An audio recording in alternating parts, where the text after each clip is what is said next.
الحمد لله رب المشرقين ورب المغربين الذي خلق كل شيء زوجين وأوجب علينا الإحسان بالوالدين ونشهد أن لا إله إلا الله وحده لا شريك له وأشهد أن محمدا عبده ورسوله سيد الكونين صلى الله عليه وعلى آله وصحبه وأتباعه أجمعين ليلا ونهارا في الطرفين فقد قال الله تعالى في كلامه المجيد وبرهانه التوحيد أعوذ بالله من الشيطان الرجيم بسم الله الرحمن الرحيم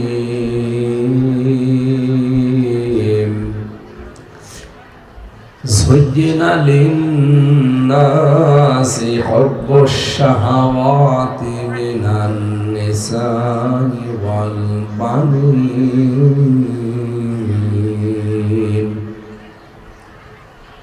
والقناطير المقنطرة من الذهب والفضة والخيل المسومة والأنعام والحرث ذلك متاع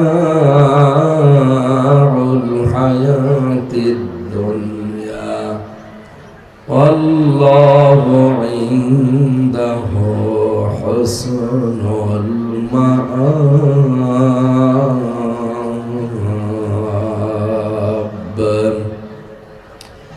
صدقت يا ربنا اللهم صل على محمد وآله وصحبه وبارك وسلم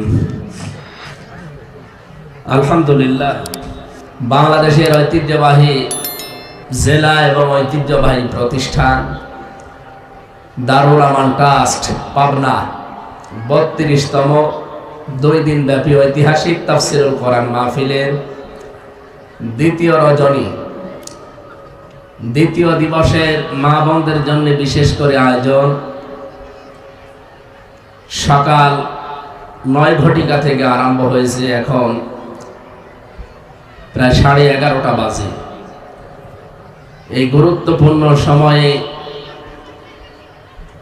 পৃথিবীতে আমরা যারা শ্রেষ্ঠ সৃষ্টি আছি আশরাফুল মাখলুকাত, তার ভেতরে মানুষ, এর ভেতরে 2টা পার্ট, একটা পুরুষ আর একটা নারী। মেয়েদের জন্য আজকের এই মহতী অনুষ্ঠানের তাফসীরুল কোরআন মাহফিলের স্বনামধন্য সভাপতি, এখানে উপস্থিত আছেন বাংলাদেশ জামায়াতে ইসলামী পাবনা জেলা শাখা শ্রদ্ধাভাজন জেলা আমির জনাব অধ্যাপক আবু তালেব মন্ডল, চেয়ারম্যান দারুল আমান ট্রাস্ট পাবনা। উপস্থিত আছেন ইসলামিক চিন্তাবিদ মুফাসসিরে কোরআন জনাব মাওলানা আব্দুর রহিম, বিশিষ্ট রাজনীতিবিদ দামাত বারকাতুহুমুল আলিয়া। এতক্ষণ যিনি কথা বললেন পাবনা জেলার কৃতি সন্তান ইসলামিক চিন্তাবিদ শিক্ষাবিদ মাওলানা জহুরুল ইসলাম খান।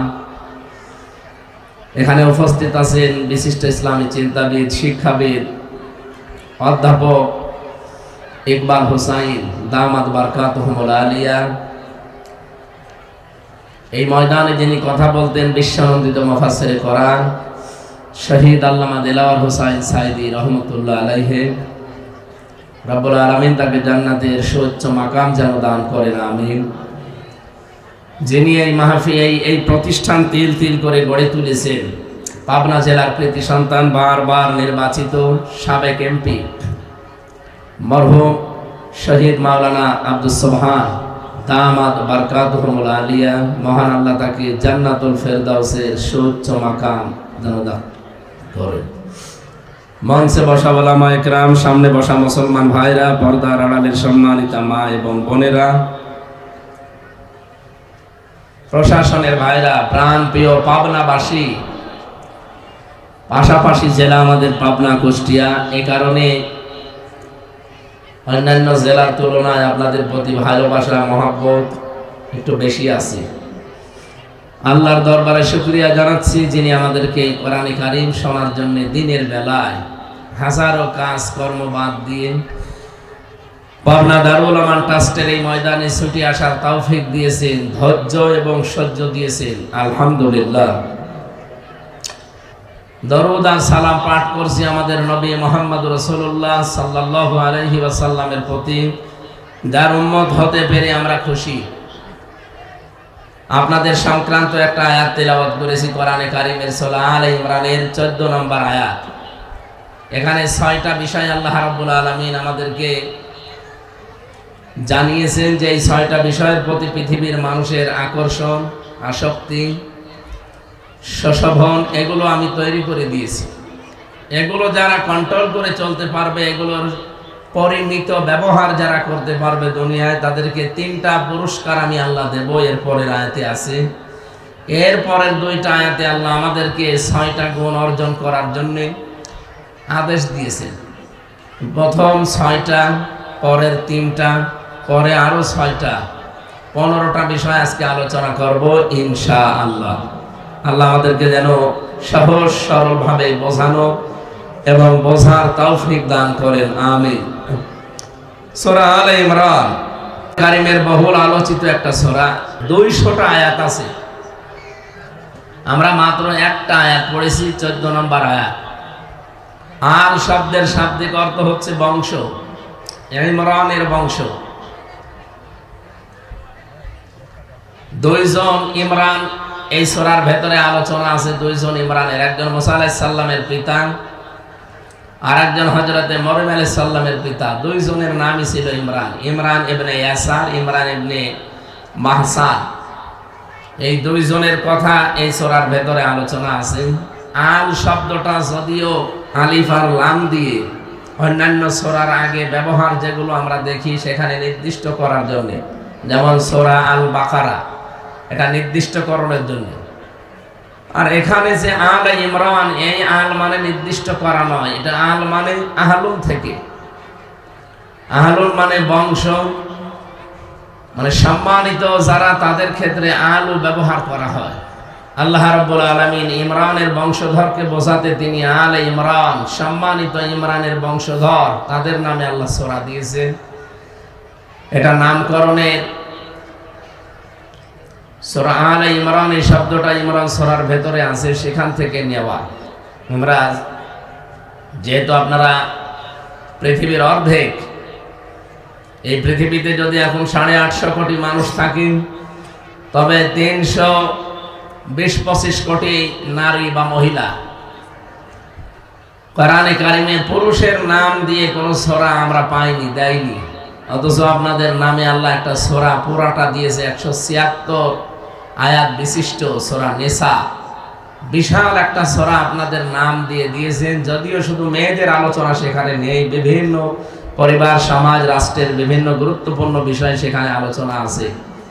আজকে সূরা আলে ইমরানের 14 নম্বর আয়াতে আল্লাহ 6টা বিষয় প্রথমে দুনিয়ার মানুষকে জানিয়েছে যে আমি সশোভন করে দিয়েছি, আকর্ষণীয় করে দিয়েছি, আসক্তি তৈরি করে দিয়েছি এই 6টা জিনিসের উপরে। তার ভেতরে 1 নম্বরে হচ্ছে মেয়ে লোক, নারী। আল্লাহ রাব্বুল আলামিন বলেন, যায়্যানা লিন-নাসি হুব্বুশ শাহাওয়াতি মিনান নিসা। আমি সশোভন করে দিয়েছি, আকর্ষণীয় করে দিয়েছি, লোভনীয় বস্তু বানিয়েছি, আসক্তি তৈরি করে দিয়েছি, ভালোবাসা সৃষ্টি করে দিয়েছি এই পৃথিবীতে। যেই কয়টা জিনিসের প্রতি, তার ভেতরে 1 নম্বরে নারী। এটা সেই সৃষ্টি জগতের প্রথম দিন থেকেই চলে আসতেছে, চলবে ইলা ইয়াউমিল কিয়ামা, কিয়ামত পর্যন্ত। সুতরাং মেয়েদের প্রতি যেহেতু আকর্ষণ আল্লাহ দিয়েছে, এটাকে যেন সম্মানজনক রাখা যায়, সম্মানজনক জায়গায় রাখা যায়, সেই জন্য আল্লাহ পর্দার মতো ফরজ বিধানও দুনিয়ায় পাঠিয়েছে। আজ যারা এই পর্দার মতো ফরজ বিধান মানতে চায় না, এই মানুষগুলো এখন পৃথিবীতে, বিশেষ করে বাংলাদেশে এরা নারী জাতিকে ভয় দেখাতে চায় যে ইসলাম দেশে যদি আসে তাহলে তোমাদেরকে ঘরের ভেতরে বন্দী করে রাখবে, কোণঠাসা করে রাখবে, এরকম বিভিন্ন কথা তারা বলতে চায়। আপনাদের জ্ঞাতার্থে বলছি, বাংলাদেশ জামাত ইসলামীর শ্রদ্ধাভাজন আমিরে জামাত ডক্টর শফিকুর রহমান হাফিজাহুল্লাহ, উনি অলরেডি ঘোষণা দিয়েছেন এদেশে যদি ইসলাম আসে সবচাইতে বেশি সম্মান এবং নিরাপদের সাথে থাকবে মেয়েরা। আল্লাহ যেন সেই সুযোগ আমাদেরকে চর্মচোখে দেখার তৌফিক দান করেন। সম্মানিত মা বোনেরা, 53 বছর পার হয়ে গেল, বহু কিছুই তো আমরা দেখেছি এবং সামনে দেখতে পাচ্ছি। এ দেশটা বিভিন্ন মানুষের হাতে তুলে দেওয়ার মাধ্যমে আমরা দেখেছিলাম যে মেয়েদের যে সম্মান মর্যাদা তারা কাঙ্ক্ষিত মানের দিতে পারে নাই। সামনে আমরা যদি চেষ্টা সাধনা করে ইসলামের হাতে তুলে দিতে পারি, একটু দেখতে চাই যে আসলে ইসলাম আমাদের কি দেয় এবং কি দিতে পারে। বিশ্বনবী মুহাম্মদ রাসূলুল্লাহ সাল্লাল্লাহু আলাইহি ওয়াসাল্লাম মেয়েদেরকে একেবারে চাকরানী থেকে তিনি রাজরানী বানিয়ে দিয়েছেন। যে জামানায় কন্যা সন্তান হলে আষাঢ় দিয়ে মেরে ফেলতো, জীবন্ত অবস্থায় কবর দিয়ে দিত, মাটির নিচে পুঁতে রাখতো, সেই জামানায় নবীজি এমন ঘোষণা দিলেন যে তার 3টা মেয়ে আছে, আল্লাহ তাকে 3টা জান্নাতের সুসংবাদ দিয়েছেন। সুবহানাল্লাহ। যার 3টা ছেলে আছে তাকে 3টা জান্নাতের সুসংবাদ, এমন কথা নবীজি বলেন নাই। এজন্য আপনাদের মর্যাদা সম্মান অনেক বেশি। এখানে 3টার কথা বলতে বলতে নবীজি বললেন যার 2টা আছে তাকে আল্লাহ 2টা জান্নাতের অধিকারী বানিয়েছেন, যার 1টা মেয়ে আছে তাকে আল্লাহ 1টা জান্নাত দিয়ে দেবেন যদি ওই মেয়েটাকে 3টা কাজ করতে পারে দুনিয়ায়। তাকে ভালোবাসা দেয়, তাকে শিক্ষা দেয় এবং সৎ পাত্র দেখে পাত্রস্থ করে। সুতরাং এই 3টা কাজ যদি আমরা গার্জিয়ান যারা আছে, মা বাবা আমরা যারা আছি, যদি পালন করতে পারি, তাকে ভালোবাসা মহব্বত করা, তার পেছনে খরচ করা এবং সুশিক্ষায় তাকে শিক্ষিত করার পর সৎ পাত্র দেখে দেখে পাত্রস্থ করতে পারি, কিয়ামতের দিন বিশ্বনবীর সাথে পাশাপাশি জান্নাতে আমরা থাকতে পারবো শুধু এই মেয়ের কারণে। সুবহানাল্লাহ। আল্লাহ আমাকে ছেলে দেয়নি, পরপর 3টা মেয়ে দিয়েছে আল্লাহ আমাকে। আমি সব সময় দোয়া করছি মেয়েগুলো যেন আল্লাহ ফাতেমাতুজ জহরার মতো আল্লাহ বানিয়ে দেন। সকলে বলেন আমিন। সম্মানিত মা বোনেরা, শুধু মেয়েকে না, এরপরে আল্লাহ নবী জানিয়েছেন মেয়ের পরে মেয়ে যেহেতু পুত্রবধূ হয়, বৌমা হয়, বৌমা এবং পুত্রবধূ যারা স্ত্রী তাদের গুরুত্ব অনেক বেশি দিয়েছেন। যদিও এই সমাজে আমরা দেখতে পাই অনেক পুত্রবধূ লাঞ্ছনা, বঞ্চনা এবং নিগৃহীত হচ্ছে আমাদের এই সমাজে। এখানে যারা শাশুড়ি বসে আছেন, আমি আপনাদেরকে আহ্বান জানাচ্ছি, কান খাড়া করে শোনেন। শুধু নামাজ পড়া, রোজা রাখা, কালো বোরকা পরাই কিন্তু ইবাদত নয়।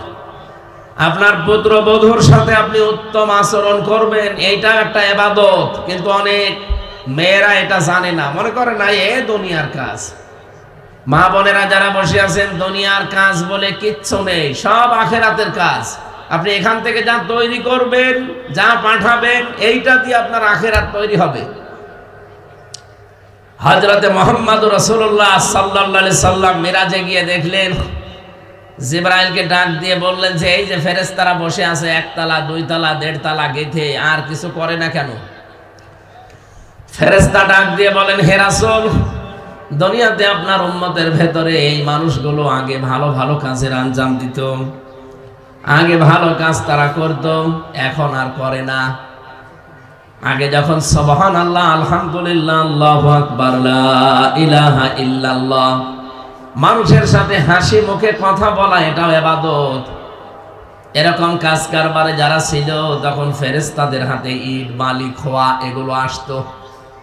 জান্নাতের ইট হচ্ছে স্বর্ণের, রূপার, এইগুলো কোন হাতে আসার কারণে তারা বানিয়েছিল জান্নাতের বিভিন্ন স্তর। ওই মানুষগুলো এখন ভালো কাজ করা ছেড়ে দিয়েছে, এখন হাতে আর এগুলো আসে না, ফেরেশতারা বসে আছে এইভাবে। মা বোন যারা এসেছেন, আপনারা আশা করছি শুনতে পাচ্ছেন, খুব ভালো করে খেয়াল করেন। সত্যি যদি ফেরেশতারা 1 তলা গাঁথার পরে আর আর একতলার ছাদ এখনো দেওয়া যায়নি, ও পর্যন্ত আছে। এই অবস্থায় যদি আপনার মরণ হয়, আপনি যদি আর নেকির কাজ করতে না পারেন, কারণ মরণের পরে আর কোনো ভালো কাজ করা যাবে না। জীবন যতদিন আছে এতদিনের ভেতরে যা পারবেন এইটাই শেষ। এইটা নিয়ে যদি জান্নাতে আপনি প্রবেশ করলেন, একতলা হয়েছে কিন্তু জালানা দরজা এখনো দেওয়া হয়নি, এরকম জান্নাতে আপনি থাকতে পারবেন।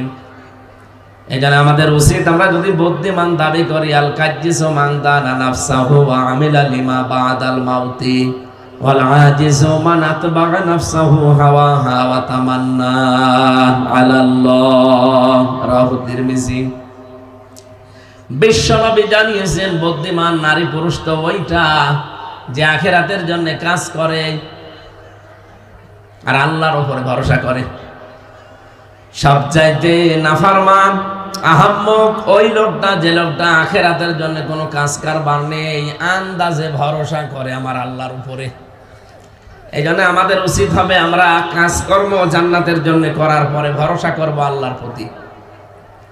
সম্মানিতা মা বোনেরা, বিশেষ করে আমি শাশুড়িদেরকে বলছি, আজ হাজারো পরিবারে পুত্রবধূ অশান্তিতে আছে শুধু শাশুড়ির ছোট মন। এই কারণে সন্তান আমরা যারা আছি, আমরা তো বাইরে থাকি, হয়তো সব কিছু পারি না দেখতে, সময় দিতে পারি না, কিন্তু যার কাছে রেখে যাওয়া হয় এই শাশুড়ি, রক্ষকের জায়গায় যদি ভক্ষক হয়, এই চরিত্রের অধিকারী যারা আছেন, আপনি যতই নামাজ পড়েন, রোজা রাখেন, কালো বোরকা পরেন, আপনার জীবনের কিচ্ছু কবুল হবে না। এই জন্য পুত্রবধূ যারা, যেহেতু অন্যের মেয়ে আপনার বাড়িতে এসেছে, নিজের মেয়ের মতো আচরণ করা লাগবে। এটা একটা ইবাদত। এই ইবাদতটা হাজারো পরিবারে নেই। এই জন্য বহু পুত্রবধূ মনে হয় জাহান্নামের ভেতরে আছে পরিবারে, এরা মানসিক রোগী হয়ে যায়।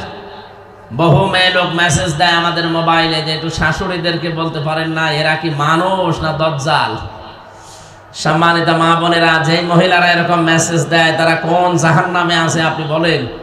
এই জন্য আশা করছি আপনাদের আচরণ এরকম যেন না হয়। 3 নম্বরে আপনাদের সম্মান দিয়েছেন নবীজি, শুধু স্ত্রী হিসাবে নয়, দাগ দিয়ে জানিয়েছেন মা এই পৃথিবীর সর্বশ্রেষ্ঠ নিয়ামত। আল্লাহর পরে আল্লাহ যাদের স্থান দিয়েছেন তার নাম দিয়েছেন মা। ওয়াকাযা রাব্বুকা আল্লা তা'বুদু ইল্লা ইয়্যাহু ওয়া বিল ওয়ালিদাইনি ইহসানা। আমি আল্লাহর ইবাদত করার পরে আমি নির্দেশ দিলাম মা বাবা যাদের আছে তাদের সাথে যেন ভালো ব্যবহার করা হয়। কোথায় ছিলেন আপনারা?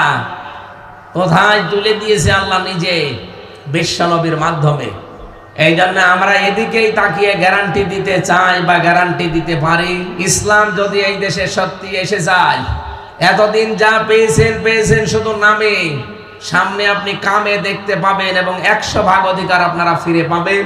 শুধু চেষ্টা চালান যে সামনে যেন ইসলাম এ দেশে কায়েম হয়ে যায়। আল্লাহ যেন কবুল করেন, আমিন। পৃথিবীর 6টা জিনিসের নাম এখানে যেহেতু আমরা পাচ্ছি, প্রথম দিন থেকে এই মেয়েদের প্রতি আকর্ষণ আল্লাহ এটা নিজে তৈরি করে দিয়েছে। হযরতে আদম উদাস মনে ঘুরে বেড়াচ্ছিলেন জান্নাতের ভেতরে। আল্লাহ রাব্বুল আলামিন তাকে নিদ্রা দিলেন, তিনি ঘুম এসে পড়লেন। ঘুমের ভেতর থেকে বাম পাজর থেকে একটা হাড় বের করে আল্লাহ তাকে হযরতে হাওয়া আলাইহিস সালামকে এত সুন্দর আকৃতি দিয়ে তার মাথার কাছে বসিয়ে রাখলেন। হযরতে হাওয়া আলাইহিস সালাম এত সুন্দরী ছিল, এই পৃথিবীতে আমরা ইতিহাস পড়ে জেনেছি 6 জন নারীর তালিকা আছে, সবচাইতে বেশি সুন্দর ছিল তারা। তার ভেতরে 1 নম্বরে আমাদের আদি মাতা হযরতে হাওয়া আলাইহিস সালাম। এত সুন্দর করে পৃথিবীতে আল্লাহ আর কাউকে বানাননি, নিজের হাতে আমার আল্লাহ নিজে তার চেহারাটা বানিয়েছেন। লাকাদ খালাকনাল ইনসানা ফি আহসানি তাকওয়িম। অবশ্যই আমি আল্লাহ মানুষের আকার, এই আকৃতি সবচাইতে সুন্দর করে বানিয়েছি। যেহেতু সুন্দরের কথা আছে, আহসান ইসমে তাফসীর, সবচাইতে সুন্দর, তাহলে হাওয়া আলাইহিস সালাম পৃথিবীর শ্রেষ্ঠ সুন্দরী ছিলেন। কত সুন্দর হতে পারে আপনার কল্পনাও ধরবে না। আজ দুনিয়ায় যারা বিশ্ব সুন্দরীর তালিকায় নাম চায়, তাদের চাইতে মনে করবেন যে 100 ভাগ সুন্দরী ছিলেন, 100 ভাগ। হযরতে হাওয়াকে মাথার কাছে দেখার পরে আদম আলাইহিস সালাম জিজ্ঞাসা করলেন, মা আনতি, কি আপনি? কে আপনি বলেননি, কারণ ওখানে তো কোনো মানুষই নেই, বলবে কি করে? তিনি বলেছিলেন কি আপনি, আপনি কি জিনিস? হযরতে হাওয়া ডাক দিয়ে বললেন, আমি কি জিনিস মানে আমি একজন মহিলা, একজন নারী। কি কাজ আপনার? মেয়েটি ডাক দিয়ে বলেছিল, আমার কাজ লিতাসকুনু ইলাইহা, আপনার কাছে আমি বসবাস করব, আমি আপনার সাথে থাকতে চাই। হযরতে আদম আলাইহিস সালাম বললেন, আমি তো রাজি আছি। আল্লাহ বলেন, না, এই হাওয়াকে নিয়ে থাকতে হলে শুধু রাজি হলে হবে না, বিয়ে করা লাগবে। হযরতে আদম বলে, আল্লাহ আমি রাজি আছি। আল্লাহ পাক বলেন, রাজি হলে হবে না, দেন মোহর দেওয়া লাগবে। এখানে দুইটা জিনিস পেলাম। বিয়ে করতে পুরুষ মানুষ রাজি হলেই হচ্ছে না, এক নম্বরে আপনাকে দেন মোহর ঠিক করা লাগবে। দেন মোহর ছাড়া বিয়ে কিন্তু শুদ্ধ হবে না। বাস্তবে বহুত বিধান আমরা পেয়েছি দুনিয়াতে আল্লাহর। এই যে নামাজ, রোজা, কোন মানুষ যদি এসে আমাকে বলে যে হামজা সাহেব, এতদিন আমি নামাজ পড়লাম, রোজা রাখলাম, আমার শরীরে আর কভার করে না, আমার শরীরে আর সাপোর্ট দেয় না, আমি আর পারি না নামাজে রোজায়, আপনি আমার মাফ করে দেন। আমি যদি বলি ঠিক আছে জেলা আমির সাহেব, আমি আপনাকে মাফ করে দিলাম, এটা মাফ হবে না, কারণ বিধান আমি দেইনি, বিধান আল্লাহ দিয়েছেন। এই জন্য দেনমোহরের টাকা যে স্বামীগুলো মাফ চেয়ে নেয়, আর আপনারা আবেগে পড়ে ওই সময় লজ্জার খাতিরে যদি মাফ করেও দিয়ে থাকেন, এটা মাফ হয়নি, ওটা ফেরত দেওয়া লাগবে আপনাকে। ওটা আপনার সম্ভ্রম, ইজ্জত, এর মূল্য আল্লাহ নির্ধারণ করে দিয়েছেন। এই জন্য এটা যেহেতু রেকর্ড হচ্ছে, হাজারো স্বামী রাতের বেলায় আসবে, ওই স্বামীরা আমি ধরবো তাদেরকে। যে মানুষগুলো দেনমোহর না দিয়ে সংসার করছে, আর আপনি যদি বলেন যে মাফ করে দিলাম, যেহেতু আপনি এর মালিক না, মালিক তো সরাসরি আল্লাহ, আপনাকে আল্লাহ শুধু আদেশ দিয়েছেন। এই জন্য নামাজের আদেশ যেমন আমি মাফ করে দিলে হয় না, দেনমোহর ও স্ত্রী মাফ করে দিলে হবে না, এটা দেওয়া লাগবে, তারপরে মাফ হবে। আমি সামনে রাত্রে বেলা অন্তত আপনার স্বামীরা আসলে তাদেরকে এটা বোঝাবো। আর আপনারা যারা মাফ করেছেন, যেহেতু মাফ হয়নি, আজকে বাড়ি যেয়ে বলবেন বাসর রাতে হয়তো লজ্জার খাতিরে মাফ করে দিয়েছিলাম, ওটা আসলে মন থেকে করিনি, আমার টাকা ফেরত দাও। আপনারা বলবেন, অবশ্যই তারা দিতে বাধ্য, নয়তো তাদের নামাজও হবে না, ফরজ যে ইবাদত বন্দেগী সব মাঠে মারা যাবে। সম্মানিত মা বোনেরা, হযরত আদম আলাইহিস সালাম বললেন, ঠিক আছে আমি বিয়েতে রাজি আছি, দেনমোহর আমার হাতে নেই। আল্লাহ বললেন, আমার নবী আছে, শেষ নবী, সর্বশ্রেষ্ঠ নবী, আখেরি নবী মুহাম্মদুর রাসূলুল্লাহ সাল্লাল্লাহু আলাইহি সাল্লাম, তার প্রতি 10 বার দরুদ পড়ো, এইটাই দেনমোহর হিসাবে আমি মেনে নিলাম। বিয়ে হয়ে গেল, বাড়িতে আছে। হযরত আদম আলাইহিস সালামের প্রতি এই যে আকর্ষণ তৈরি করে দিয়েছিলেন নারীর প্রতি আমার আল্লাহ, সেই সর্বপ্রথম দিন থেকে আজ পর্যন্ত এটা চলছে, কিয়ামত পর্যন্ত চলবে। এটাকে পরিমিত ব্যবহার করার জন্য আল্লাহ গুরুত্বপূর্ণ বিধান দিয়েছেন, পর্দা। এই জন্য আপনারা যারা এসেছেন, শয়তানের আমরা টার্গেট পড়েছিলাম তাফসিরে, শয়তানের কি কি টার্গেট থাকে এই পৃথিবীতে। শয়তানের সবচাইতে বড় টার্গেট হচ্ছে সে যৌনতা ছড়াতে ভালোবাসে, উলঙ্গপনা এটা ভালোবাসে শয়তান। এই জন্য জান্নাত থেকে শয়তান আদম এবং হাওয়াকে বের করে দেবে, এটা তার প্রথম টার্গেট ছিল না। তার প্রথম মূল টার্গেট ছিল কি করে তাদের লজ্জাস্থান উন্মুক্ত করা যায়। সম্মানিত মা বোনেরা, মেয়েদের প্রতি আকর্ষণকে বিকর্ষণে পরিণত করার জন্য গুরুত্বপূর্ণ একটা বিধান আল্লাহ যেহেতু দিয়েছেন, আশা করছি শয়তানের ওই টার্গেটটাকে আপনারা ফুলফিল করতে আজকে থেকে আর দেবেন না। অন্য ধর্মের যারা আছে তাদের জন্য আমার এই আজকের এই ওয়াজ না। আপনারা যেহেতু মুসলিম মেয়ে লোক, মুসলিম নারী, আপনাদেরকে বলছি গুরুত্বপূর্ণ এই বিধানটা জীবন চলে যাক, কিন্তু পর্দার মতো গুরুত্বপূর্ণ বিধান ছেড়ে দেওয়া যাবে না। শয়তানি জায়গায় খুব আষ্টে পৃষ্ঠে আপনাদেরকে বেঁধে রাখবে, বিভিন্ন রকমের প্রলোভন দেবে, সে মানুষ শয়তান হোক আর জিন শয়তান হোক। এই জন্য আমাদের উচিত হচ্ছে আমাদের শরীরটা পর্দার ভেতরে রাখা। নবীজি জানিয়েছেন, নেককার নারী বলা হয় তাদেরকে, ইদা নাজারা ইলাইহা সাররাতুহু, যখন তার স্বামী বাইরে থেকে আসবে তখন স্বামীকে কথাবার্তা দিয়ে, ব্যবহার আচার দিয়ে যে কোনোভাবে তাকে আনন্দ দেবে। মেয়েরা যারা এসেছেন কান খাড়া করে কথাটা শুনবেন, যারা এখানে বিবাহিত মেয়ে লোক আছে, স্বামী যদি বাইরে থেকে আসে, সে যে কাজ করে আসুক, স্বামী বাড়িতে আসলে আপনার পৃথিবীর যত গুরুত্বপূর্ণ কাজ আছে সাংসারিক সব বাদ দিয়ে দেবেন, স্বামীর কাছে যাবেন, এইটাই আপনার জন্য বড় ইবাদত। আজ হাজারো পরিবারে এই ছোট কাজটা করা হয় না, এই জন্য বহু পুরুষ মানুষ অন্য জায়গায় লাইন পর্যন্ত করে। নাউজুবিল্লাহ মিন যালিক। এটা আমি যেহেতু একজন স্বামী, আমি স্বামী হিসাবে বাস্তবতার দিকে তাকিয়ে বলছি, বহু পুরুষ মানুষ লাইন করার পেছনে, পরকীয়া প্রেমের পেছনে কারণ এইটাই যে স্ত্রীর কাছ থেকে রেসপন্স পায় না, গুরুত্ব পায় না। হযরতে খাদিজাতুল কুবরার জীবনী শুনেছেন আপনারা? খাদিজাতুল কুবরা জীবনে এক ওয়াক্ত নামাজ পড়েননি, এক ওয়াক্ত নামাজও পড়েননি, একটা রোজাও তিনি জীবনে রাখেননি, একবারও তিনি হজ করেননি, জীবনে একটা টাকাও তিনি যাকাত দেননি। এরপরও আল্লাহ পাক নিজে জান্নাতের ভেতরে ঘর বানিয়ে তার জন্য সুসংবাদ পাঠিয়েছেন। সুবহানাল্লাহ। কারণ তিনি ইন্তেকালের পরে এই বিধানগুলো নাযিল হয়েছিল। ও পাবনার মা বোনেরা, ভালো করে কান খাড়া করেন। জীবনে মহিলা কোনোদিন নামাজ পড়লেন না, রোজা রাখলেন না, দান করলেন না, সাদকা করলেন না, যাকাত দিলেন না, হজ করলেন না, অথচ এই মহিলাকে আল্লাহ জান্নাতে ঘর বানিয়ে তার জন্য সুসংবাদ পাঠিয়েছেন একটাই মাত্র কারণে, আতাইনু আলা দীনি যাওজাতিহা। নবীজি বলেন, কারো স্বামী যখন বাইরে থাকবে, দিনের কাজে, ইসলামের কাজে, মানবতার কাজে, নেককার স্ত্রী যদি হতে চায়, তাহলে তার 3 নাম্বার গুণ হবে এইটা, সে যেন স্বামীকে সাহায্য করে, সাপোর্ট দেয়, সময় দেয়, তাকে পেছন দরজা দিয়ে উৎসাহ দেয়।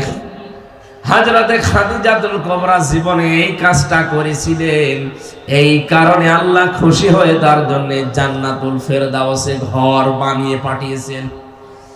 আমরা আরেকজন মহিলার জীবনী পড়েছি, হযরতে আসিয়া। এই মেয়েটা স্বামী কর্তৃক অত্যাচারিত, নির্যাতিত হওয়ার পরে আমার আল্লাহ খুশি হয়ে তার জন্য ঘর বানিয়েছিলেন। কিন্তু আল্লাহ বানাননি, তিনি বানাতে বলেছিলেন। ইদ ক্বালাত রাব্বি ইবনি লি ইনদাকা বাইতান ফিল জান্নাহ ইলা আখিরি আয়াত। রব্বুল আলামিনকে হযরতে আসিয়া বলেছিলেন, মাবুদ, আমার স্বামী আমার উপরে যে জুলুম অত্যাচার করে তুমি দেখতে পাচ্ছ, কিন্তু তুমি যেন আমার স্বামীর উপরে কোনো অ্যাকশন নিও না, তুমি আমার স্বামীর উপরে কোনো বরদোয়া দিও না, গজব দিও না। ওয়ানাজ্জিনি মিন ফিরআউনা ওয়া আমালিহি ওয়ানাজ্জিনি মিনাল কওমিজ যালিমিন। আমার স্বামী আমার উপরে যে অত্যাচার করে, আমার উপরে যে জুলুমের স্টিম রোলার চালাচ্ছে, আমার হাতের ভেতরে ব্রেক লাগিয়েছে, আমার পায়ের ভেতরে ব্রেক লাগিয়েছে, মাথার উপরে গরম তেল ঢেলে দিচ্ছে, এই ভয়ঙ্কর দৃশ্য দেখে আল্লাহ তুমি যেন রেগে যেও না, আমার স্বামীর উপরে গজব দিও না। তোমাকে আমি বলছি আল্লাহ, তুমি আমার স্বামীর এই অত্যাচার থেকে আমাকে বাঁচাও, আর আমার জন্য জান্নাতের ভেতরে একটা ঘর তুমি বানিয়ে দাও, যেখানে বসে বসে তোমাকে সরাসরি দেখা যায়। সুবহানাল্লাহ।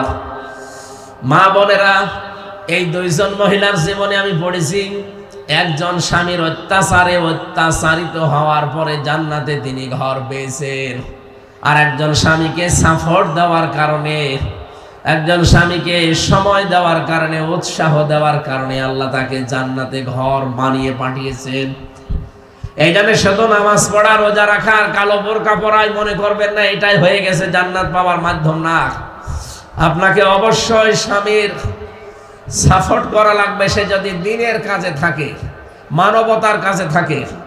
ওয়াইদা বাবা আনহা হাফিজাতুহু, নবীজি বলেন 2 নম্বরে ওই মহিলার কাজ হবে, স্বামী যদি বাইরে চলে যায়, যতক্ষণ স্বামী বাইরে থাকবে, নিজের সন্তান, নিজের সম্পদ, নিজের ইজ্জত আবরু, নিজের সম্ভ্রম, এইগুলো সে হেফাজত করে রাখবে, কন্ট্রোল করে রাখবে। 10,000 মহিলাকে পরিবারে এইটা পাওয়া যায় না। স্বামী এত কষ্ট করে বাইরের দেশ থেকে টাকা পাঠায়, স্ত্রীদের টাকা কোথায় কোথায় ব্যয় করে সে জানে আর আল্লাহ জানে। 2 বছর 3 বছর 5 বছর পরে স্বামী বাইরে থেকে বাড়ি আসে, এসে দেখে ওর জীবনে আর কিচ্ছু নেই, এমনকি বউটাও নেই, বউটাও অন্যের হাতে চলে গেছে। আপনি জবাব দিতে পারবেন জীবনে আর কোনোদিন? মা বোন যারা এসেছেন, চরিত্র সংশোধন করবেন। স্বামী বাইরে গেলে নিজেকে হেফাজত করে রাখা। এমনকি মোবাইলে যদি কোনো মহিলা কথা বলতে চায়, মোবাইলের আওয়াজ কেমন হবে সে আওয়াজ পর্যন্ত আল্লাহ কোরআনে দিয়েছেন। সূরা আহজাবের 32 নম্বর আয়াতে আছে, 22 নম্বর পারার 1ম নম্বর পৃষ্ঠায় আল্লাহ পাক বলেন, ইয়া নিসান নাবিয়্যি লাস্তুন্না কাআহাদিম মিনান নিসা ইন ইত্তাকাইতুন্না ফালা তাখদা'না বিল কওলি ফায়াতমা'আল্লাযী ফী কলবিহি মারাদু ওয়া কুলনা কাওলাম মা'রুফা। আল্লাহ এখানে নবীর স্ত্রীদেরকে ডাক দিয়েছেন, যদিও তারা উম্মতের জন্য মায়ের সাথে খারাপ ধারণাকে অনেকে আমরা করি না, করা ঠিকও না।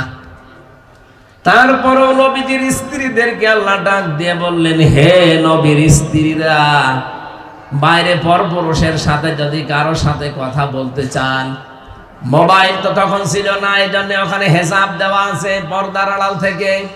এখন ওইটার বাংলা অর্থ করা লাগবে মোবাইল, টেলিফোন, ফ্যাক্স। পর্দার আড়াল থেকে যদি মোবাইলে, ফোনে, ফ্যাক্সে কারো সাথে কথা বলতে চান, আপনার কথা বলবেন সঠিক, মিথ্যা কথা কারো সাথে বলবেন না। সে সামনাসামনি বলেন আর মোবাইলে বলেন, কিন্তু সাবধান, কখনো যেন ভাষাকে আপনি একেবারে নম্রভাবে, ভাষাকে আকর্ষণীয় ভাবে উপস্থাপন করবেন না।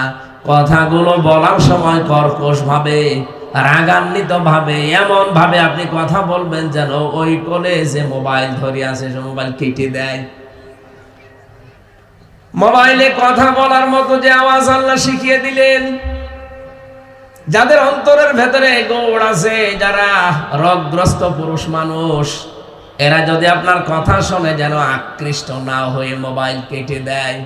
এই জন্য মেয়েরা মোবাইলে কোন ধাঁচে কথা বলবে আল্লাহ সেইটা পর্যন্ত কোরআনে দিয়ে দিয়েছেন। অথচ আপনি স্বামী বাইরে চলে গেলে পরপুরুষের সাথে মোবাইলের নরম ভাষায় কথা বলেন, এটা হারাম। মা বোন যারা এসেছেন, আশা করছি আপনি আয়াতটা মেনে চলবেন। ওয়াইদা গাবা আনহা হাফিজাতুহু, স্বামী বাইরে গেলে স্বামীর এই কণ্ঠস্বরটাও আপনি হেফাজত করে রাখবেন। আপনি মোলায়েম ভাবে কথা বলতে পারেন, আবেদনময়ী হয়ে, শুধুমাত্র আপনার স্বামীর সাথে। কোন স্ত্রী যদি স্বামীর সাথে মোলায়েম কণ্ঠে, নরম নম্র ভাবে, আস্তে আস্তে, আকর্ষণীয় ভাবে যদি স্ত্রী স্বামীর সাথে কথা বলে, যতক্ষণ কথা বলতে থাকবে স্বামীর সাথে, নবীজি বলেন সাদগা দেওয়ার মতো সওয়াব হবে। সুবহানাল্লাহ। পরপুরুষের সাথে যতক্ষণ আপনি মোলায়েম কণ্ঠ নিয়ে কথা বলবেন, জিনা করার গুনাহ হবে। আশা করছি আপনি বুঝেছেন, এই শক্ত কথাটা আমি বলতাম না। ওয়াকরনা ফি বুয়ুতিকুন্না ওয়ালা তাবাররাজনা তাবাররুজাল জাহিলিয়াতিল উলা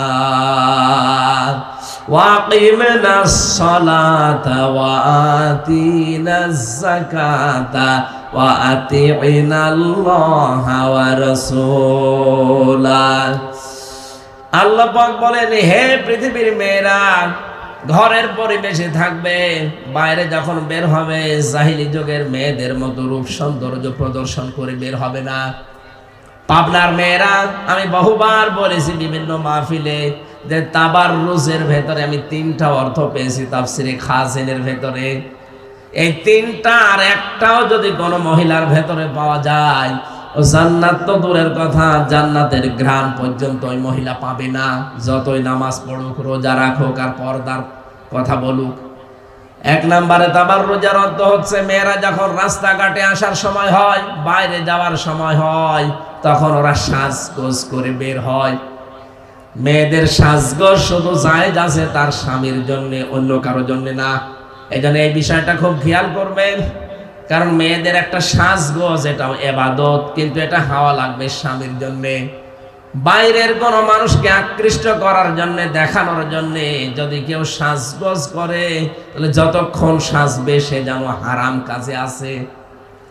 হযরতে ফাতেমা তো জোহরা ছোটবেলায় সুন্দর করে সাজগোজ করে তিনি বাইরে বের হলেন, নবীজির সামনে পড়লেন, ডাক দিয়ে বললেন, মা ফাতেমা কোথায় যাও? বলে, আমার বান্ধবীর বাড়িতে।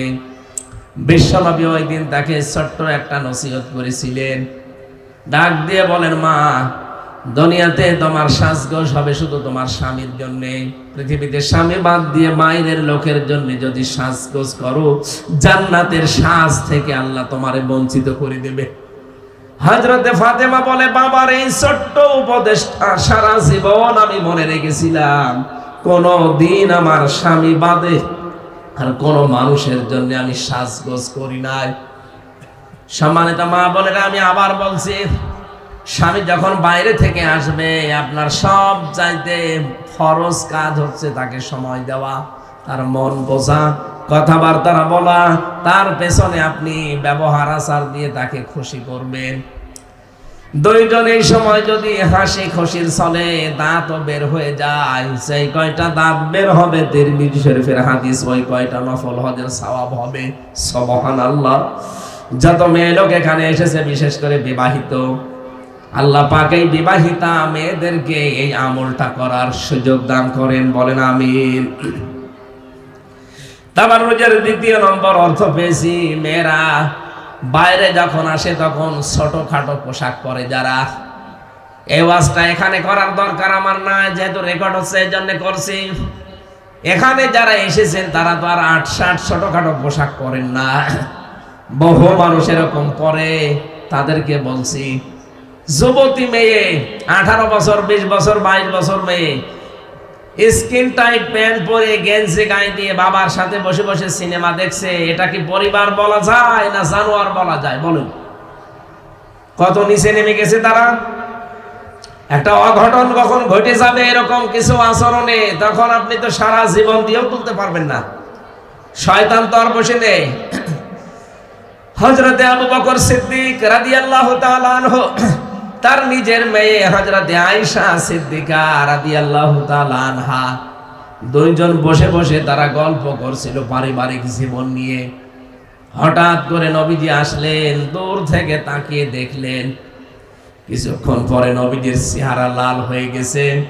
হযরতে আয়েশা জিজ্ঞাসা করেন, স্বামী কি হয়েছে? নবীজি বললেন, দেখো, তুমি যখন আবু বকর সিদ্দিক, তার মানে তোমার বাবা, এর সাথে যখন কথা বলছিলে, আমি দেখতে পেয়েছি শয়তান যেন তোমাদের দুইজনের মাঝখানে বসে ধোঁকা দিচ্ছে, অক্রমন্ত্রণা দেওয়ার জন্য, প্রতারণা করার জন্য, বরচিত করার জন্য চেষ্টা ছিল। মা বোনেরা, আপনি খেয়াল করে বলেন তো, যে দুইজনের নাম বললাম, দুইজনই জান্নাতি। হযরতে আবু বকর তো জিন্দা অবস্থায় জান্নাতের সার্টিফিকেট হাতে পেয়ে গেছেন। তার মেয়ে নবীজির স্ত্রী, যার জন্য 13টা আয়াত নাযিল হয়েছে, যার চরিত্রের গ্যারান্টি দিয়ে, হযরতে আয়েশা সিদ্দিকার চরিত্রের গ্যারান্টি দিয়ে আল্লাহ 13টা আয়াত কোরআনে নাযিল করেছেন। এত পবিত্রা মহিলা ছিল। এই মানুষ তার বাবার সাথে বসে গল্প করলে যদি শয়তান প্ররোচনা দিতে পারে, ক্রমন্ত্রণা দিতে পারে, পরিচিত করতে পারে।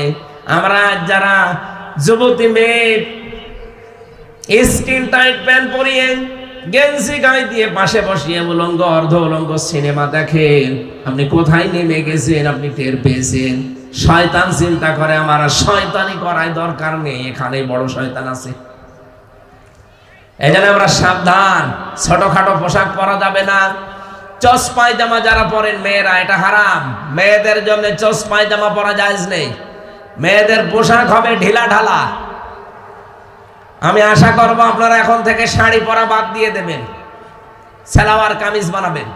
হাত পর্যন্ত হাতা করবেন ঢিলা, পা পর্যন্ত লম্বা করবেন, নিচে ছায়া অথবা পায়জামা পরা লাগবে, ব্লাউজ থাকবে এবং ওড়না দিয়ে মাথার চুল সহ মুখমণ্ডল বাদ দিয়ে পুরা শরীর যেন ঢেকে যায়। আমি ফাতেমাতুজ জহরার একটা পোশাক জাদুঘরে পেয়েছিলাম মদিনায়। যদিও এটা ফাতেমার পোশাক কিনা আমি জানি না, কিন্তু একটা পোশাকের চিহ্ন ওখানে দেওয়া আছে। দেখলাম অনেকে লেখা আছে এটা ফাতেমার পোশাক, হাত লম্বা একেবারে হাতা পর্যন্ত। এই জন্য আপনাদের পোশাক যদি এই হয়, হঠাৎ করে যদি কারো সামনে পড়িয়েও যান, দেখবেন পর্দার মতো ফরজ বিধান এটা নষ্ট হলো না, খেলাফ হলো না, আপনি বেঁচে গেলেন। আর শাড়ি পরা থাকলে যদি হঠাৎ আঁচলটা পড়ে যায় মাথা থেকে, যদি চুল বের হয়ে যায়, পর পুরুষ যত চুল দেখবে অতগুলো গোনা আপনার আমল নামায় দেওয়া হবে। কিয়ামতের দিন প্রতিটি চুল সাপ হয়ে আপনাকে কামড় দিতে থাকবে। নাউজুবিল্লাহ। সবচাইতে বড় বিষয় ইবাদত বন্দেগী, শাড়ি পরে আপনার নামাজও হয় না ঠিক মতো। রুকুতে গিয়ে সেজদা দিতে গিয়ে যদি মাথার কাপড় পরে যায়, চুল যদি বের হয়ে যায়, ওই মহিলার নামাজ শেষ, নামাজ ভেঙে গেছে। এই জন্য উচিত হবে আপনাদের সালোয়ার কামিজ তৈরি করা ছোটবেলা থেকে, একেবারে ছোটবেলা থেকে এটা তৈরি করার চেষ্টা করেন। তাহলে কারো সামনে হঠাৎ করে পড়ে গেলেও পর্দার মতো ফরজ বিধান লঙ্ঘন হবে না ইনশাআল্লাহ। তাবাররুজের অর্থ বলছিলাম আমরা, ৮-৬০ পোশাক পরা যাবে না, ছোট খাটো। ৩ নম্বরে তাবাররুজের অর্থ, মেয়েরা রাস্তাঘাটে আসলে তখন ওরা মাজা হেলিয়ে দুলিয়ে চলে, এইটাও করা যাবে না। যদি এই ৩টা কাজ কেউ করে, জান্নাতের সুঘ্রাণও আল্লাহ তাকে দেবেন না। নাউজুবিল্লাহ। মেয়েদের কাজ কি? পরের শব্দে আল্লাহ জানিয়েছেন, ওয়াকিমিনাস সালাতা ওয়া আতিনাজ যাকাতা ওয়া আতিনাল্লাহা ওয়া রাসূলা। আপনারা নামাজের পাবন্দি করবেন, নামাজ কায়েম করার জন্য চেষ্টা চালাবেন। প্রশ্ন আসতে পারে, নামাজ কায়েম, নামাজ দাঁড় করানো এটা তো আমার দায়িত্ব না, এটা রাষ্ট্রের দায়িত্ব। হ্যাঁ, এই দায়িত্বটা আসলে রাষ্ট্রের। আল্লাযীনা ইম্মাক্কান্নাহুম ফিল আরদি আকামুস সালাহ। এই জমিনে যদি আমি ঈমানদারকে ক্ষমতা দান করি, তারা সর্বপ্রথম সংসদে নামাজের বিল আনবে। মা বোন যারা বসে আছেন, এই নামাজের বিল আনার জন্য বাংলাদেশে ৩০০ এমপির ভেতরে ১৫১ জন এমপি আল্লাহওয়ালা হওয়া লাগবে। আপনার একটা ভোটের কারণে যদি এই লোকটা কোরআনে কারিম বুকে নিয়ে সংসদে ঢুকতে পারে, এই আসনে কে আছে আমি জানি না, যেই দাঁড়াক না কেন উনি যদি ইসলামপন্থী হয়, আপনার যদি মনে হয় যে না এই লোকটাকে আমার একটা ভোট দিলে এই লোকটা এমপি হওয়ার পরে নামাজের বিল আনবে সংসদে, আপনি একটা ভোট মাত্র দিয়েছিলেন, কিন্তু উনি যদি ওই জায়গায় বলে যে আমি নামাজের বিল চাই, স্পিকার যদি বলে নামাজের বিল চান, কারা কারা হাত তোলেন? ৩০০ এমপির ভেতরে ১৫১ জন যদি হাত তুলে বলে যে আমরা সবাই চাই, ওখানে যদি বলা হয় যে হ্যাঁ জয়যুক্ত হয়েছে, হ্যাঁ জয়যুক্ত হয়েছে, হ্যাঁ জয়যুক্ত হয়েছে, তাহলে বিলটা কায়েম হয়ে যাবে। পরের দিন ১৮ কোটি মানুষ এই দেশে নামাজ পড়বে। আপনি একটা ভোট দেওয়ার কারণে ১৮ কোটি মানুষের সওয়াব আমল নামায় পেয়ে যাবেন। এই জন্য এটা দুনিয়ার কাজ মনে করবেন না। মনে করে যে না এটা তো দুনিয়ার কাজ, ভোট ভাট করা। কে বলেছে আপনাকে? সূরা নিসা ৫৭ নম্বর আয়াতের ভেতরে আছে,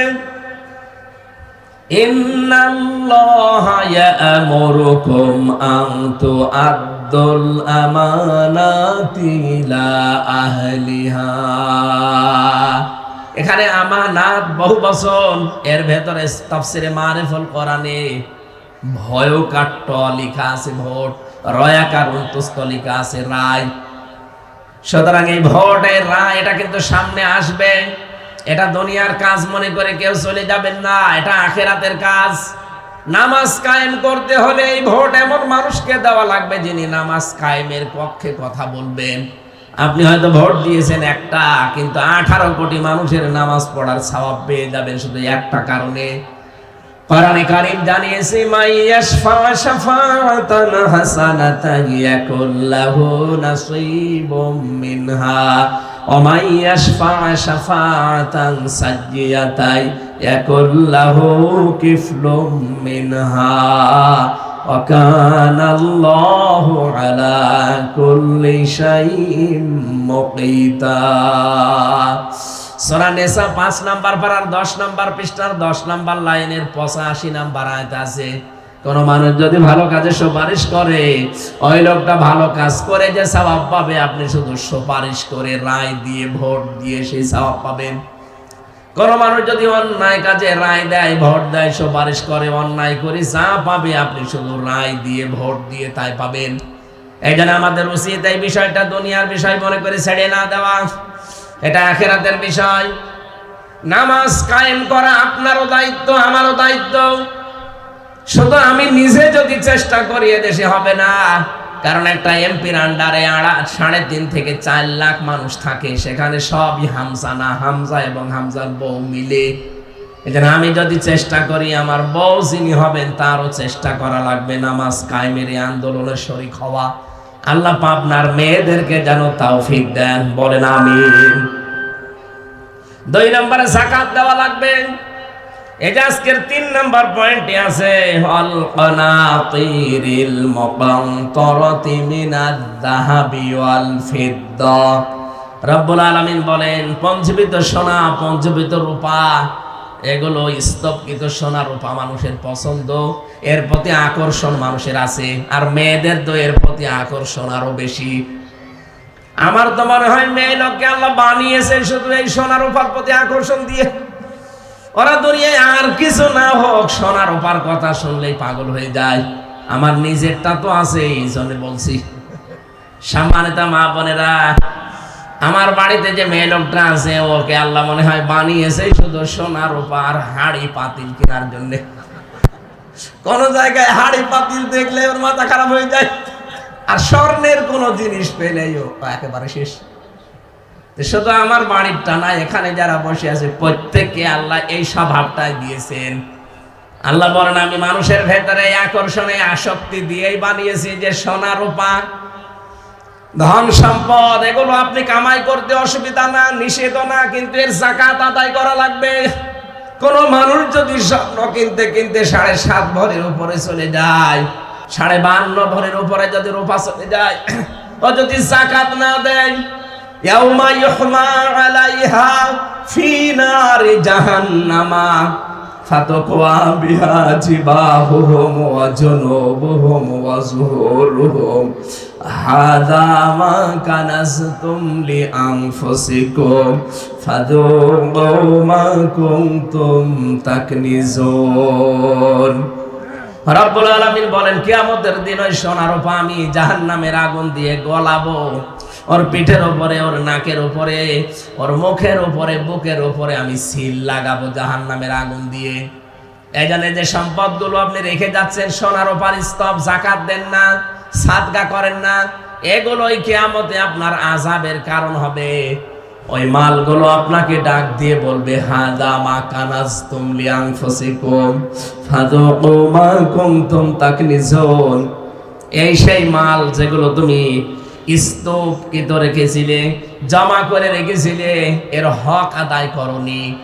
এই জন্য মেয়েদের যাদের স্বর্ণ রূপা, ধন সম্পদ গোপনে যেগুলো আছে কেউ জানে না, অনেক স্বামী পর্যন্ত আপনার জানে না, আপনি গোপনে রেখেছেন, গোপনে যাকাত দেওয়া লাগবে আপনাকে। শাড়ি যাদের ব্যবহারিক 3টার বেশি পড়ে আছে, 8টা 10টা 15 20টা, শুধু অনুষ্ঠান আসলেই স্বামীকে দিয়ে শাড়ি আর 3 পিস কিনান। আমি কিনতে নিষেধ করছি না, কিন্তু 2টা ব্যবহারের আর একটা বাইরে যাওয়া, এই 3টা বাদ দিয়ে যাদের বেশি আছে অবশ্যই তারও আপনি সাদকা আদায় করতে হবে।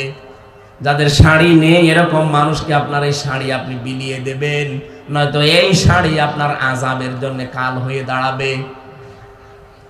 এগুলো যে আকর্ষণীয় বস্তু আল্লাহ আমাদের ভেতরে তৈরি করে দিয়েছে, এগুলো থাকবে, কিন্তু হক আদায় করা লাগবে। 2 নম্বরে আল্লাহ দিয়েছেন আল বানিন, সন্তানাদি, এর প্রতি আকর্ষণ, ভালোবাসা, মহব্বত আমাদের আছে। মা বোন যারা এসেছেন সাবধান হবেন এই জায়গায়।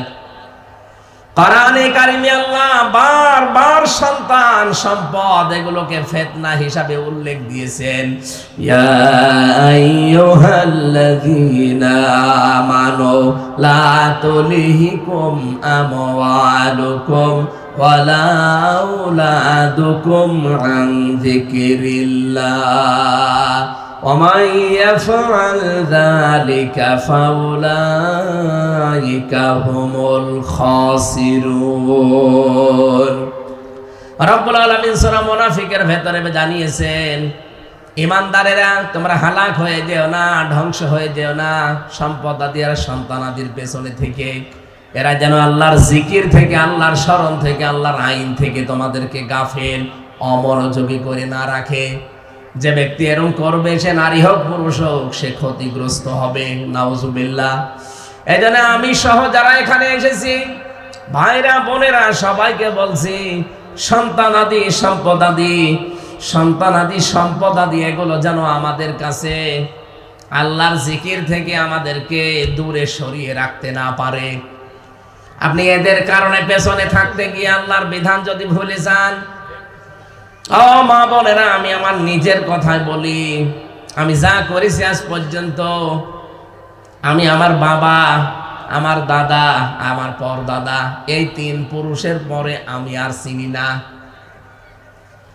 আমার বাবার নাম রিয়াজউদ্দিন, তার বাবার নাম জাহান আলী, তার বাবার নাম নমাজ আলী। উনি মাত্র 61 বছর আগে মারা গেছে। মা বোনেরা, আমি আমার ইমান থেকে বলছি, মাত্র 61 বছর আগে যে লোকটা মারা গেল, ওই লোকটা যদি এখন কুষ্টিয়া এসে বলে যে 2 তলা বাড়ি আমার, এই ভিটা আমি কিনেছিলাম, আল্লাহর কসম করে বলছে, আমি হামজা তারে কিন্তু ঢুকতে দেব না বাড়িতে। বলবো কিসের নমাজ আলী আপনি, আমি আপনাকে চিনি না। অথচ কিন্তু এই ভিটা, এই জমি জায়গায় 2 তলা বাড়ি সেই বানিয়েছিল।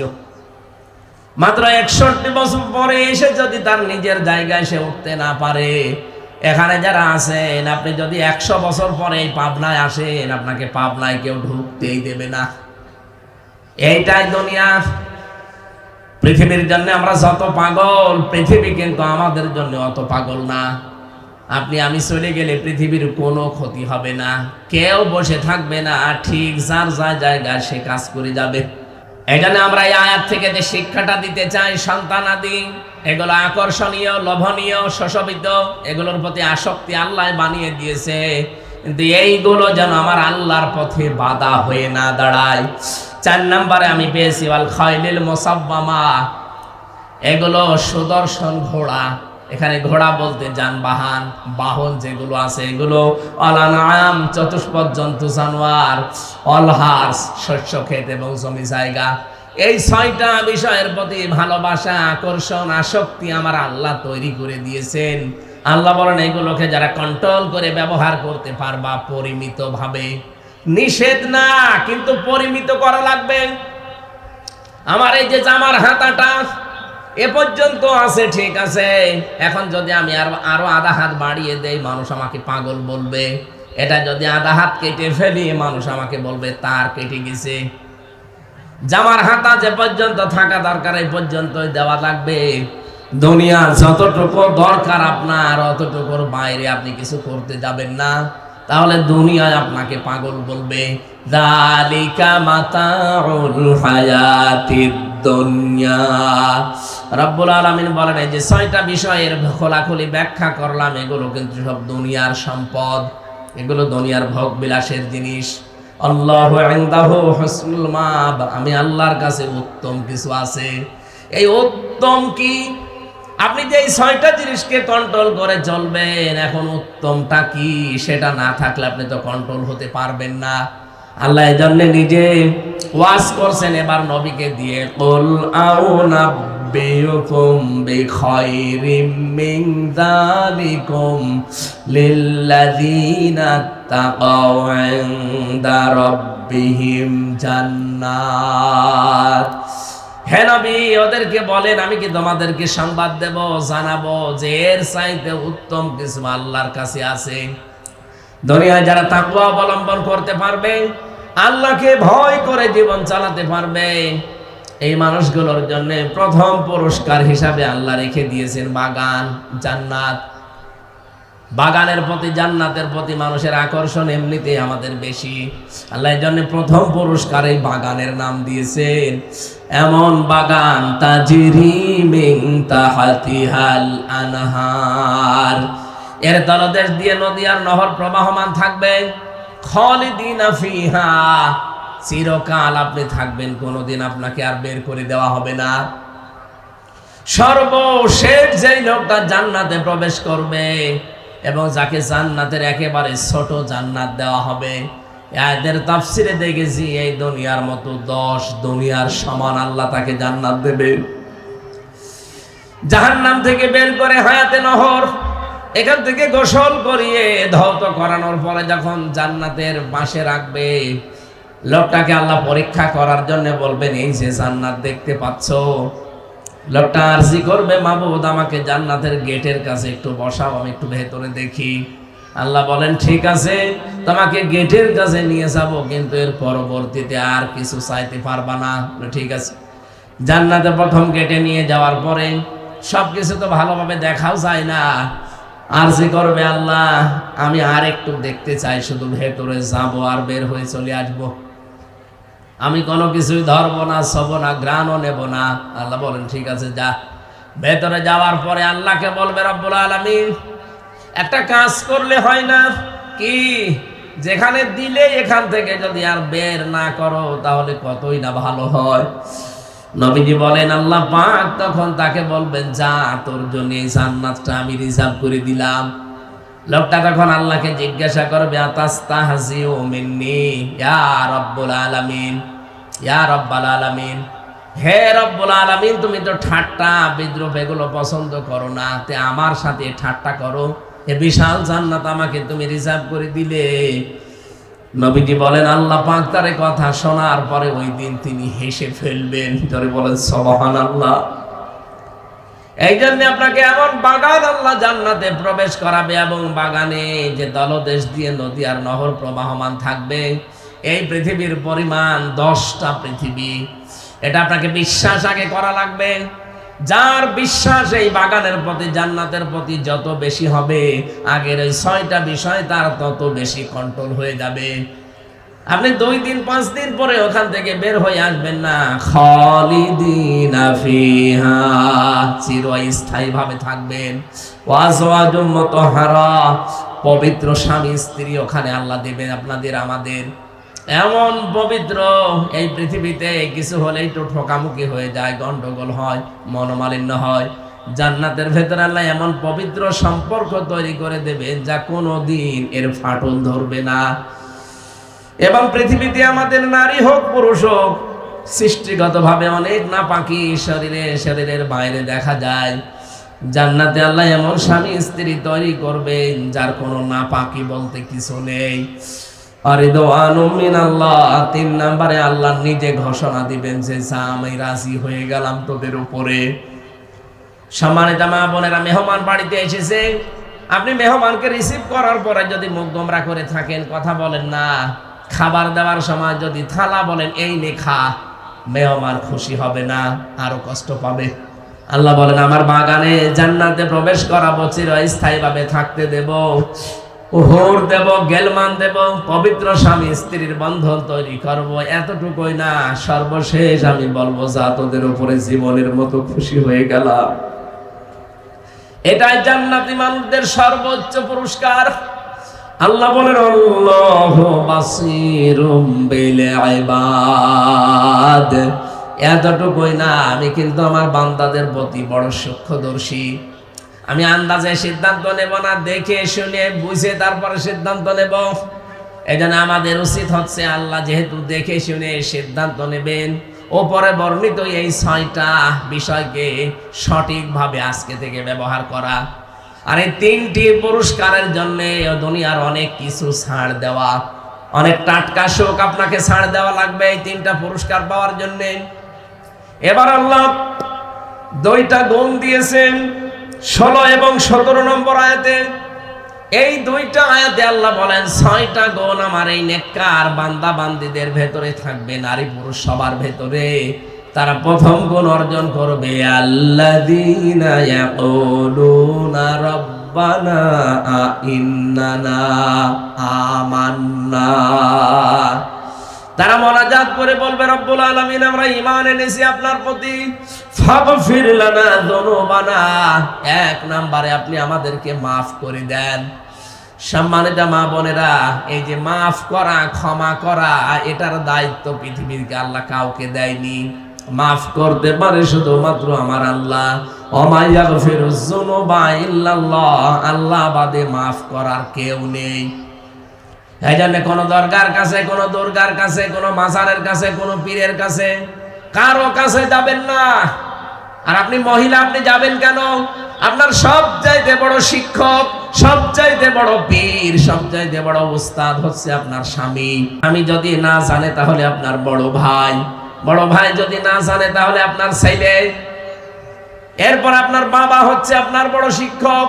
যেটা জানেন না বাবার কাছে জানবেন, যেটা জানেন না বড় ভাইয়ের কাছে জানবেন, যেটা জানেন না স্বামীর কাছে জানবেন, যেটা জানেন না বড় ছেলের কাছে জানবেন। এর বাইরে আপনার কোনো পীর নেই। পীর মানে উস্তাদ। যেটা জানেন না এই চারজন উস্তাদের কাছে আপনি জেনে নেবেন। সর্বোপরি যেখানে লেখাপড়া করেন ওই উস্তাদের কাছে পর্দার সহিত জেনে নেবেন। এর বাইরে আপনার কোনো জায়গা নেই। অথচ হাজারো মানুষ আজ ভণ্ড পীরের খপ্পরে পড়ে সব কিছু হারিয়ে ফেলছে। তাদের কাছে গিয়ে বলে, বাবা আমারে মাফ করেন। না, মাফ করার মালিক আল্লাহ শুধু নিজে। ওমা ইয়াগফিরুয যুনুবা ইল্লাল্লাহ, আল্লাহ বাদে মাফ কেউ করতে পারে? আল্লাহ বলেন না। এজন্য আমরা সাবধান। আমাদের প্রথম গুণ এইটা হবে, আমরা ক্ষমা চাইবো, মাফ চাইবো শুধু আল্লাহর কাছে। মা বোন যারা এসেছেন, আজকে থেকে, এখন থেকে একটা আমল সারা জীবন করবেন। যখন এই বসে আছেন, যখন এই সময় পান, সব সময় বলবেন আস্তাগফিরুল্লাহ, আস্তাগফিরুল্লাহ। আর একটু বেশি করে যদি বলতে পারেন বলবেন আস্তাগফিরুল্লাহ ওয়া আতুবু ইলাইহি। আর একটু বেশি বললে বলবেন আস্তাগফিরুল্লাহ আল্লাযী লা ইলাহা ইল্লা হুয়াল হাইয়্যুল কাইয়্যুম ওয়া আতুবু ইলাইহি লা হাওলা ওয়ালা কুওয়াতা ইল্লা বিল্লাহিল আলিয়্যিল আযীম। এ পর্যন্ত। একেবারে যদি কিছুই না পারেন বলবেন লা হাওলা ওয়ালা কুওয়াতা ইল্লা বিল্লাহ। এ পর্যন্ত হবে। সব সময় এটা মুখে জারি রাখবেন, সব সময়, সব সময় এটা জারি রাখবেন মুখে। আপনি পাক থাকেন না পাক থাকেন কোনো অসুবিধা নেই। আবার বলছি, আপনি পাক থাকেন না পাক থাকেন কোনো অসুবিধা নেই। সব সময় মুখে থাকতে হবে আস্তাগফিরুল্লাহ, আস্তাগফিরুল্লাহ, আস্তাগফিরুল্লাহ। নবীজি বলেন, এটা যদি জীবনে কন্টিনিউ করতে পারো, জীবনের অনেক অভাব আমার আল্লাহ নিজের থেকে দূর করে দেবে। অনেক চিন্তা ভাবনা আপনার জীবনকে কাহিল করে রাখে, সে চিন্তা আল্লাহ নিজে দূর করে দেবে। সুবহানাল্লাহ। ওয়াকিনা আযাবান্নার। আল্লাহ বলেন 2 নম্বরে তার গুণ হবে সে আমি আল্লাহর কাছে জাহান্নামের আগুন থেকে পানা চাবে। জাহান্নামের আগুন বড় কঠিন এবং কঠোর। এই জায়গা থেকে ক্ষমা চাওয়া লাগবে, আল্লাহর কাছে পরিত্রাণ চাওয়া লাগবে। আমি কোরআন হাদিস পড়ে যা বুঝেছি, জাহান্নামের আগুন থেকে বাঁচার একটা মাত্র উপায় আছে। সূরা সফের 10 নম্বর আয়াতে আপনি এই তথ্যটা পাবেন। বাড়ি যে তাফসীর করে মিলাবেন।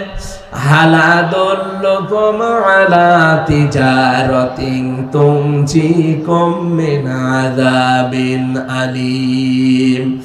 রব্বুল আলামিন বলেন, আমি একটা ব্যবসার কথা বলবো, যেটা করলে জাহান্নামের আগুনে যাওয়া লাগবে না, আল্লাহ বাঁচিয়ে দেবে। সেটা আল্লাহ রাসূলের প্রতি ঈমান আনার পর তার দ্বীনকে জমিনে কায়েম করার জন্য জান আর মাল দিয়ে চেষ্টা সাধনা করা, জিহাদ করা। সুতরাং এটা শুধু পুরুষের কাজ না, মহিলাদেরও কাজ। আল্লাহর জমিনে আল্লাহর দ্বীন কায়েমের জন্য চেষ্টা করা, পরিশ্রম করা। যার যে ক্ষেত্র আছে ওই ক্ষেত্রে কাজ করা, এটা নামাজের মতো ফরজ। এটা জাহান্নাম থেকে বাঁচার জন্য একটাই উপায় আছে। আপনি জাহান্নাম থেকে বাঁচতে হলে আজকেই নাম লিখাবেন যে আমি দ্বীন কায়েমের জন্য নারীর যে ক্ষেত্র আছে এই ক্ষেত্রে আমি কাজ করতে চাই। আল্লাহর কসম, আল্লাহ জাহান্নাম থেকে আপনাকে বাঁচিয়ে দেবে। শুধু বাঁচিয়েই দেবে না, ইয়াগফির লাকুম যুনুবাকুম ওয়া ইউদখিলকুম জান্নাত ইলা আখিরি আয়া। আল্লাহ বলেন, ওর জীবনের যত অপরাধ ছিল সবগুলো আমি আল্লাহ মাফ করে দেব। এজন্য মা বোন যারা এসেছেন, এই 30 বছর 40 50 60 70 80 বছরে বহু গুনাহ করেছেন। এখন ইসলাম কায়েমের জন্য আপনার যে ক্ষেত্রটা আছে এই জায়গায় আপনি ইনভলভ হয়ে যান, এই জায়গায় আপনি সক্রিয় হয়ে যান। জীবনের পেছনের অপরাধগুলো আল্লাহ শুধু মাফ করে শেষ করবে না, পুরাটা আল্লাহ নেকি দিয়ে পাল্টিয়ে দেবে। আল্লাহ মা বোনদেরকে হযরতে সুমাইয়ার ভূমিকায় আসার তৌফিক দিন, আমিন। 3 নম্বরে আস-সাবিরিনা ওয়াস-সাদিকিনা, ধৈর্য ধারণ করা লাগবে, সত্যবাদী হওয়া লাগবে। অল কানিতিনা, আল্লাহ রাসূলের প্রতি আনুগত্যশীল হওয়া লাগবে। অল মুনফিকিনা, সাধ্য মতো খরচ করা লাগবে, যতটুকু আপনার সাধ্য আছে। অল মুস্তাগফিরিনা বিলা সাহার, শেষ রাতে উঠে আল্লাহর কাছে ধর্ণা দেওয়া লাগবে। এই 6টা গুণ যারা অর্জন করতে পারবে, ওই 3টা পুরস্কার তাদের জন্য জান্নাত, উত্তম স্ত্রী বা স্বামী এবং আল্লাহর সন্তুষ্টি।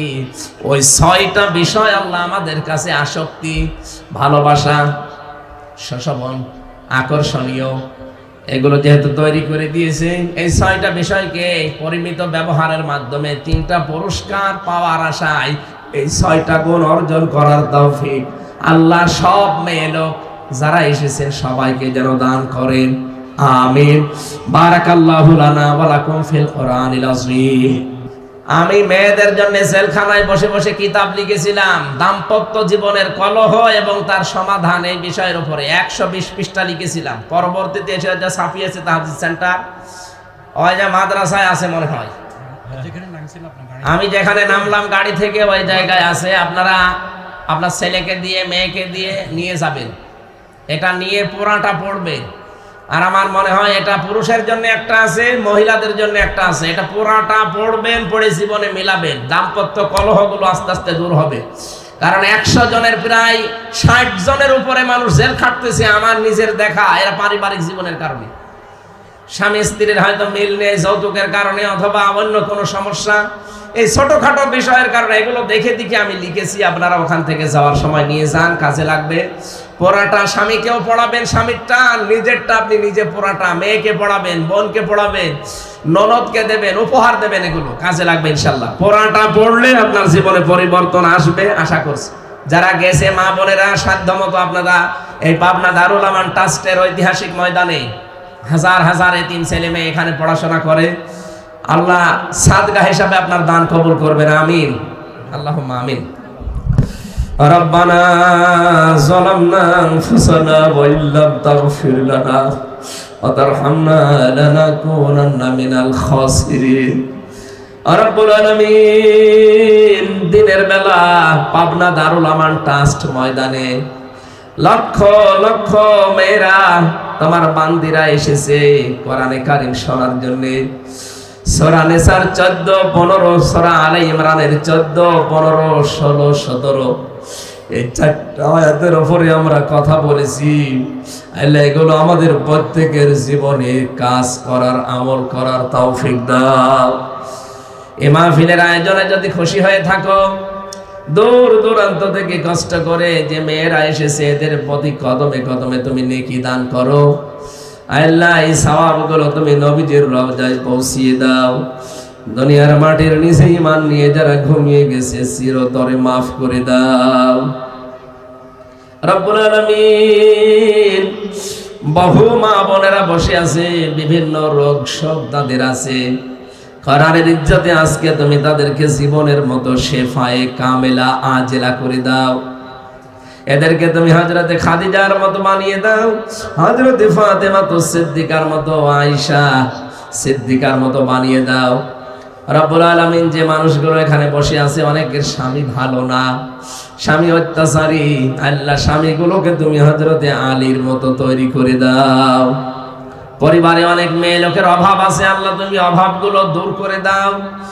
আল্লাহ তাআলা আমাদের পেটে, এই মা বোনদের পেটে যাদের সন্তান দিয়েছো, সন্তানগুলো হাসান হোসাইনের মতো, ফাতিমাতুজ জাহরার মতো বানিয়ে দাও।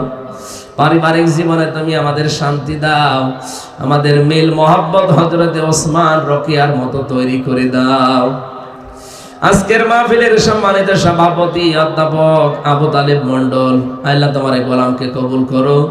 মাওলানা আব্দুর রহিম, অধ্যাপক মাওলানা ইকবাল হোসাইন সহ জনাব মাওলানা আব্দুর রউফ সহ যত আলেম ওলামা এখানে এসেছে, আজকে আলেমদেরকে কবুল করো। আল্লাহ তাআলা এই পাবনা জেলার মাটির নিচে যারা ঘুমিয়ে আছে, তাদেরই সন্তানাদি এখানে হাত তুলেছে। এখানে যে সমস্ত মা বোনেরা হাত তুলে আমিন আমিন করছে, এদের অনেকে মা বাবা এই পাবনার মাটির নিচে ঘুমিয়ে আছে।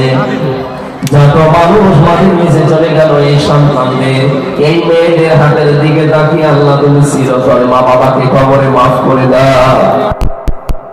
মাওলানা শহীদ আব্দুস সোবহান রহমতুল্লাহ আলাইহি, আল্লাহ তার কবরটাকে জান্নাতুল ফেরদাউস বানাও।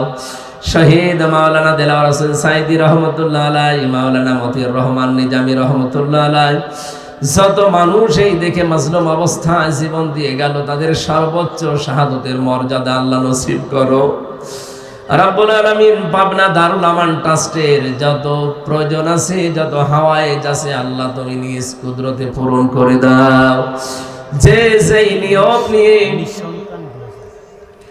যেই নিয়ত নিয়ে এই মাহফিলে এতিমদের জন্য দান সাদকা করেছে, তোমার হাবিব জানিয়েছে কোন এতিমের মাথায় যদি কেউ হাত দেয়, যতগুলো চুল হাতের নিচে পড়বে অতগুলো সওয়াব পাওয়া যায়।